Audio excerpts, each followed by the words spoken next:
பக்தி வெள்ளி அழகு தமிழ் கவிதை கழகத்தின் காலை வணக்கம் உங்கள் அனைவருக்கும். தொடர்ந்து அழகு தமிழ் கவிதை கழகம் ஒரே பதிவு செய்து கொண்டிருக்கின்றது.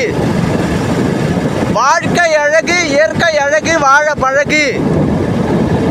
இது மட்டும்தான் அழகு தமிழ் கவிதை கழகத்திற்கு தெரிந்த ஒன்றாக இருக்கின்றது என உங்கள் மனதுக்குள் ஐயம் எழுந்தால் அதில் இருந்து சிறிது மாறுதலை காணுங்கள் என் உறவுகளே. இவர் மீது அவர் மீது பழி போட்டு நம்மீது இருக்கும் குறைகளை எடை போட்டு ஒரு நாளேனும் பார்த்ததில்லை நாம் அனைவரும். இவர் வந்தால் இதை செய்து விடுவார், அவர் வந்தால் அதை செய்து விடுவார் என மண்டியிட்டு இலவசங்களுக்கு முண்டியிட்டு கொண்டு இருக்கின்றோம்.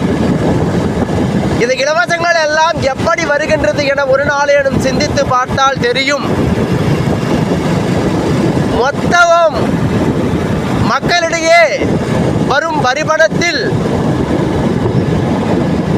கூறு கண்டு நல்ல வீறு கண்டு திட்டங்களை ஏற்படுத்தி அது மக்களிடையே பெருத்த எதிர்பார்ப்பாக மாறும் நிலை செய்து கொண்டிருக்கும் இந்த சூழலில் நமக்கு மாற்றங்கள் இல்லை, வாழ்வில் ஏற்றங்கள் இல்லை சொல்வதை விட நாம் மாறினால் நாம் எப்படி வாழ வேண்டும் என சிந்தித்தால் நம் மனதை இதமாக்கும் தருணங்களை ஏற்படுத்தி கொண்டால் இவைகளுக்கெல்லாம் எது உதவும் என்றால் அந்த இயற்கையான காட்சிகளும் வாழ்த்தடங்களும் பசுமைகளும் தான் நம் மனதை ஒரு நிலைக்குள் சிந்திக்கும் வண்ணம் செய்யும் என் உறவுகளே.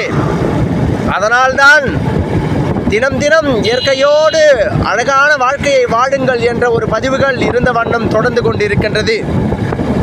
ஒருவரேனும் இதிலிருந்து மாறுதல் கண்டு வாழ்க்கையில் ஏற்றங்களை கண்டு நல்ல நெறிமுறையோடு வாழ்க்கையை வாழ்ந்தது உண்டா என்று நீங்கள் தான் உரைக்க வேண்டும்.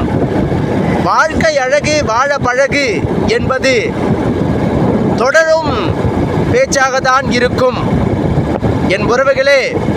நமக்கான வாழ்க்கையை நாம் தீர்மானித்து, நமக்கான வளர்ச்சியை நாம் தீர்மானித்து, நமக்கான நல் வாழ்க்கையை நாம் தீர்மானித்து என்று வாழ தொடங்குகின்றோமோ அன்றுதான் இந்த உலகில் நாம் மனிதர்களாக பிறந்த பலனை அடைய முடியும் என் உறவுகளே.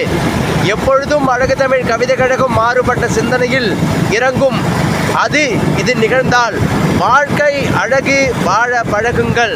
இது தொடரும் வாழ்க்கை அழகு, வாழ